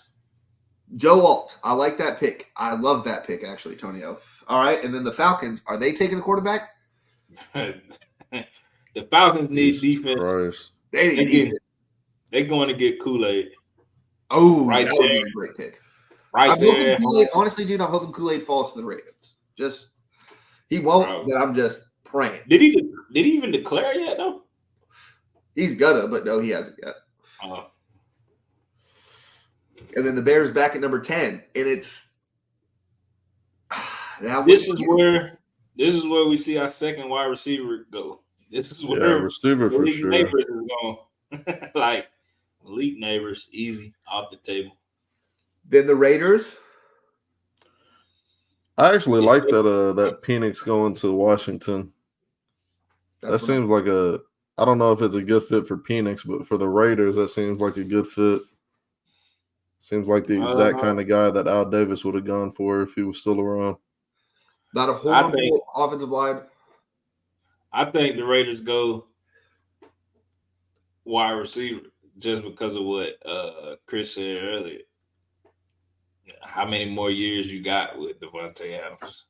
So they could use a receiver since the last one they drafted. They're gonna go and get the one of the three best people that could be drafted. Maybe a national championship wide receiver in is his name Odunze? Odunze? Isn't it Odunze? Odunze. They go get him. Yeah, that would be a bad pick. As I'm apt to do, if they do take a receiver, hopefully his career doesn't go up in flames too. Oh, not because ain't gonna have nobody throw it to him. And then the last pick for the top 12, the Minnesota Vikings. They take a QB here. Kirk Cousins out next year. The Minnesota Vikings this is where hopefully for Jay Jettas and for himself that Michael Penix falls. Yeah. If Penix is there and I'm Minnesota, shit. I got Addison and JJ. No. Yep. Give me a Ruff gonna go out there and make it look like college again next year. Oh man. They need a running back too, though. They need somebody to help. Bo Nix. Stop. You think so? They got Bo Nix going. Well, if all the other quarterbacks are taken, if we got Caleb, Drake, Jaden, and Penix off the board, they got Bo Nix going. They got Bo Nix going to Denver, bro. And I can see that too. That's the Denver ass quarterback. I don't think they got enough to go up and get him though. Is the thing with Denver. Damn, this one guy's got JJ going to Oakland at 13. Denver got the 14th pick. JJ is not a first-round quarterback. There's no fucking way he's a first-round quarterback, right? This guy's got to be smoking. Unless Sean Payton tells you that's who I want, then there's no way. Somebody said they was like, yeah, this dude a first-round quarterback, and what's the head coach for San Francisco? Kyle Shanahan. They said in a Shanahan offense, JJ McCarthy a first rounder. He is though, if that's what you want to do. Yeah. But so is Trey Lance. But that quarterback draft looks awful now. Jesus Christ. Billy, they do got y'all getting a cornerback. Yeah, that's what we need. But it's gonna be a cornerback. Yeah. That's what we need. A corner. But they saying it's gonna be Kamari Lassiter. I haven't done enough film watching yet. I'm not on my draft as high yet. My early picks are easy. The late round of this draft, especially with a lot of these playoff teams like the Ravens, who are pretty complete, the 49ers, who are pretty complete. It's hard. Those teams are harder to draft because, like, you're just getting luxury at that point. And then being great organizations who usually pick in the last draft. I know, Chris, you don't know nothing about this, but we typically trade out of those picks. Yeah, but so I feel like a cornerback in Kirby's defense for more than 2 years, I probably can go depend on that cornerback to come in. Well, I will raise you. The Eagles don't look like is the cornerback that we took. Yeah, these three guys got 3 different players going to y'all. Byron Murphy, D-line Texas, Kamari Lassiter, CB Georgia, and then Troy Fatanu, linebacker from Washington. Or the defensive end? It says IOL. I don't know what the fuck IOL is supposed to be. Interior offensive line. Interior, yeah. Okay, so he's a guard, center. I wouldn't be too upset about that. Like I said, though, that's what I'm saying. With those great organizations, they do that to where they're gonna take a pick where you're like, who the fuck is that? And it's like, oh no, this guy. Like the Ravens. I feel like there's a lot of good ass cornerbacks coming out though, Billy.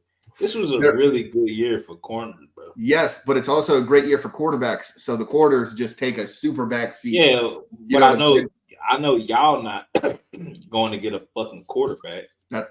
Yeah, come on. So I feel like maybe somebody falls, bro. And if that's somebody, yeah. See, and this is why if Marvin Harrison falls below 4th, then everything shifts. Yeah. So there's a chance that y'all get Kool-Aid, but that's the league ain't gonna let that. But it's like, and you know this with the Patriots, we don't trade up. We're not about to trade up to go get somebody unless we traded up to go get Lamar Jackson in the first round. All right. Yeah. Again, Chris doesn't know anything about that because he doesn't have a great organization. But sorry about it. Just waiting on Jerry Jones to die. You think Stephen Jones is going to do better than Jerry? Hell yeah. Steven's the one that talked him out of picking a perennial fuck up Manziel. Yeah. Yeah. Stephen Jones is the one who's with that one move, I was like, when his daddy get up out the way, this dude might win them a Super Bowl. It's just, he'll let the coach. Steven doesn't seem like he's super attached to the players either, like Jerry always has been. Like, I don't think Steven's giving Jalen Smith that contract. I'm going to tell you why. Steven's trying to re-sign every fucking player. Off Van Der Esch. Hey, yeah. Chris, I'm going to tell you why after the show, why he attached. It's because of some shit that happened in the picture that I seen of Jerry Jones when he was little. Well, not little, but, I'm going to tell you why he attached to this. Because he's been fighting for people to think that he knows football ever since Jimmy Johnson won. No, that's why I'm going to tell you off the show why. That ain't it. But Billy, what's next? Hey, that's it. We ain't going to the baseline? Not this week. Next week we will. I ain't mad at it. I just want to have a great show under time. This will give me time to kind of make some reels if I can get some reels out of here. So we saving the king for next week? Tony, you want to do some UFC? We can just do UFC in 5 seconds. Yeah, we can do it. Because first of all, he's not the king. Thank you. The king is John Jones. Like, that is the king of UFC. That is the most dangerous naysayer to ever walk the planet. Brothers be in the middle of the desert, Chris, shooting 50 cows, training. For what? What are you getting ready for, John Jones? You fighting the octagon. I'm not disagreeing. John's my go-to. But yeah, let's talk it. So Chris, go ahead and lead. Who's Connor playing? Who's he fighting? June 29th of this year, the notorious Conor McGregor, the king, is back, baby. He's going to be fighting Michael Chandler at 185 pounds. This is what he said in his video. Quote, "I'd like to announce the return date for myself, the notorious Conor McGregor. The greatest comeback of all time will take place in Las Vegas International Fight Week of June 29th. The opponents, Michael Chandler, and the weight, Mr. Chandler, 185 pounds. Okay, Connor's going to be back. Can't wait for the fucking press conferences. Can't wait for the fight. Press conferences are going to be great. Let me just say that. That's number one. Press conferences are going to be great. Number two, Chris, awful British accent. Well, it's Irish, so I'm glad it's an awful British one. Well, that's good because it's awful all around. Now, I don't watch UFC unless it's something good. That's generally a rule by me because you're paying too much for these cards that aren't shit. That's why you go to sports bars, Billy. You just drink. Yeah, it's just it's not a good fight, and I don't care if it's not a good fight. I'm not buying it. But I will say, Chris said, and I quote, "The king is back," and I said, "LOL, the king." Right? Chris says 8 of the top 10 pay-per-view buys have been headlined by McGregor, including the top 4. So yeah, the king. All right, and now I'm just quoting. I'm literally quoting these texts as I'm reading them. So I say, and I quote, "Most buys don't mean you can fight. I've never said Conor McGregor's not a great draw. That's not what I'm saying. I'm saying the king of that's like saying the king of basketball is fucking Shaq because he was a great draw. That doesn't mean he's the king of basketball. It just means he was really good. People wanted to see that. Now, John Jones is a better fighter by far, by like a lot. Like it's not even kind of close. Like it's really far. John Jones is a better fighter than Conor McGregor. Now, did Conor McGregor get more playtime? Absolutely. Did he headline more pay-per-views? Absolutely. Does that make him a better fighter? No. Now, Anderson Silva, the best title run we've ever seen in the UFC. Again, this one isn't by far a lot because the number 2 behind him is Daniel Cormier, who everybody shits on. But he's not better than Anderson Silva. He look like Big Baby Davis. He does. Yeah. GSP's title run would be second. Who? George St. Pierre. George St. Pierre, better maybe even than DC. Oh, like I just fucking, I'm glad that you said it. Took the quote right out of my mouth. Okay. Again, I'm not saying he is, but it could be argued. Khabib is also a better fighter than Conor McGregor. Every Conor marked his ass. And Conor just has more fans, which it makes sense because Conor does a better job at the press conferences. He says the shit he's supposed to say. If Conor McGregor was a WWE superstar, he would be probably the best. But he's not. He's a UFC fighter, and he's not nearly as good as his fans and people like you, Chris, say he is. He is not a good fighter. It's like when Ronda Rousey was just getting all this talk. She wasn't even close to Amanda Nunes. Amanda Nunes would have fucked Ronda Rousey up in her day, and that's why Holly Holm won, because Ronda's not a good fighter. Just like Amanda Nunes did fuck her up. Okay, there we go. They fought. See, it wasn't close. I like leaving these little nuggets just for you to say that I'm right. It's great. Now, but go ahead, Bill. I was just gonna say, last thing, Conor is not even close to one of the best UFC fighters. One of the best promoters, sure. He's the Jerry Jones of the UFC. Go ahead, Tonio. That's accurate as fuck. But Chris, I'm gonna get into the fight because I know you want to get into it. You call him the king, but let's go. Let's get into it. Let's break down UFC fights. How they go? Submissions, Chris. Who got the edge on that? Chandler. Conor's only submitted one person. Probably Chandler, but Chandler's not Ain't no probably, Chris. I'm giving you the stats. I ain't asking you. It's like a rhetorical. It's a rhetorical. The edge is going to Chandler. Like striking is Conor. Cool. Old Conor. We don't know about this new Conor because Chandler can strike as well. But Conor, striking would be him. Wrestling, Chris. Who's the better wrestler out of them both? Hey, Conor. It's Chandler. Like, it's Chandler, dog. Like I can't even. Striking is what Conor got going for. But what Conor does do well in the ring, he getting your head. So if Chandler ain't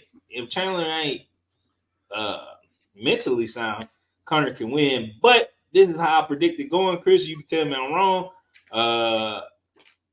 for a few rounds, probably like the first 3 rounds. Wait, because it's 5, right? 5 rounds for a championship, yeah. So first 2 or 3 rounds, Chandler's just gonna grapple the hell out of him, right? Just gonna grapple the fuck out of Conor. But then Conor's fighting him at middleweight. Chris, they fighting at middleweight. 185. Right? Yep. Conor not used to fighting there. I'll defend Conor real fast. He did defend both of those titles. He was a double champ. Yeah, but he ain't used to it. Don't make him used to it. And he older when he was defending that shit. What like the last all fight 185 means is that they don't have to cut weight. Michael Chandler's not a 185er either. He's a 170 fighter. 170, 155. What is Conor? He was at 155 before he took the long ass break, then he came back at 170. Yeah, see that break, he been ass since the break. This is what's they're gonna the happen. Same weight class though, is what I'm saying. That just he don't. Yeah, I know. But Chandler been fighting, is what I'm saying. So Chandler's gonna be in better shape. So he's just gonna ground and pound Conor ass, and that's how he wins. Chandler hasn't fought since November of 2022. When is the last time Conor fought? July of 21. Okay, so who's more in shape, Chris? Let's just do that one. Well, Conor's been on fucking roids for the last 6 months, training, getting sauced the fuck up. That's why he took himself out of the testing pool. He's been on all the fucking drugs to recover from his injury. Chris. So I'm going to say the guy that's on all the supplements has been training. I don't know, man. I don't know how you steroids only work when you need to be really, really stronger than somebody for a short period of time. Not all for right. Let me hold on, Chris or Antonio. I got a question for Chris. All right. So you're gonna finish number 2 or number 1 in fantasy, right? I'll bet you double or nothing that Conor McGregor loses. If he loses, you don't get no money from fantasy. But if he wins, you get twice as much as you would have got. I'm fine with that because I didn't put nothing in to begin with. So I'm not gambling my money. No, you're gambling what you're going to win on fantasy. Okay. Bet. Easy day. Chandler's going to lose. I mean, Chandler's going to win, Chris, is what I'm saying. This is just Conor McGregor's going to make a lot of money because you said that. He draws a lot of people. He's going to make money off of the fight, but he's going to get his ass whooped. And then he's going to do just what Ronda Rousey is in. He's probably going to be in Fast 10 Part 2. Okay, so Chandler's had 5 fights since he came over. The first fight against Dan Hooker, he won. Dan Hooker's looked like shit for the last few years. The second fight against Charles Oliveira, he lost. The next fight against Gaethje, a fucking phenomenal fight, one of the best fights of 21, if not the best. He got his ass beat that fight. Then he beat Tony Ferguson, who hasn't won a fight in like forever.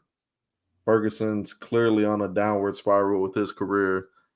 And then he went and fought Poirier, the same dude who beat Conor, and Poirier beat his ass. Like, Chandler hasn't wrestled really since he came over. He attempted a takedown, I know for sure, against Gaethje after Gaethje was beating the fucking brakes off of him.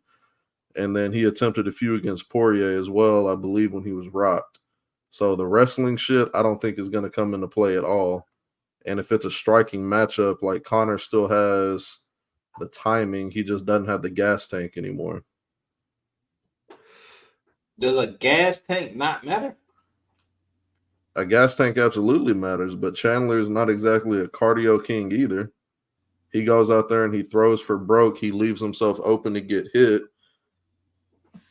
And Conor's got a extremely accurate left hand. Like, that's what made him dominant for, what was it, like a 4-year run when he was knocking people off, when he knocked out Aldo at 194 in 13 seconds. Just a step back counter with the left. When was like, that? if Chandler comes out throwing reckless like that, Conor's going to put him on his ass. Power's the last thing to go. Conor still got the accuracy. He still got the power. Chandler's going to wind up taking a nap. Yeah, I just think you just lost all your fantasy money. But that's just me though. Billy, we'll see. June 29th, we should just fly and meet Chris out there to watch it and laugh at him when he loses. We should. Yeah. Every pay-per-view that I bought with Connor in it, he's lost. I just want to throw that out there. Everything I watched with Connor in it, man, he's lost. Like the Floyd shit. I seen Floyd. I did that too, yeah. Seen Floyd pick him up after he accidentally knocked him out. Oh, come back. That's crazy. So, yeah. But Chris, hey, man, I expect this from you because you're and we don't have to go there because you criticized them. No, not white guy, Cowboys fan. That's just believing shit that just let it die. You'll never win Super Bowl again. But the Rangers did win the World Series, so you can hang your hat on that. There you go. Yeah. All right. Hey, this has been a great show. Happy New Year to the fans. We really appreciate all of the subscribers, especially if you made it to the end of the show. Man. Yeah. Happy New Year's to all my naysayers out there. BrickShots with Billy and Tony are gonna get better. Like I said, man, we're gonna try to go from 500 to 5,000, make that happen for us. Y'all know what to do. See a person, tell a person, spread the word, like, share, subscribe. The merch is coming during Black Christmas for everybody that knows when that is. It's income tax season, and Billy has been hanging on me too long, so now he's waiting on income taxes as well. So, Chris, I don't want you to let the last thing be heard is you repping a dude that's about to go and get knocked into cardiac arrest. So what are you wanting me to say here? Anything. Talk to the fans. Talk to the fans, man. It's a new year. Man. I'm expecting a McGregor performance just like he had against Eddie Alvarez when he embarrassed one of the best strikers in the UFC at the time. Had his hands behind his fucking back at a point during that fight. Couldn't fucking touch him. That was cool as fuck. Yeah, that was cool. He too cocky, man. He about to go out and get knocked off his rocker. But okay. Hey, appreciate y'all listening, man. This has been episode 98. Thanks.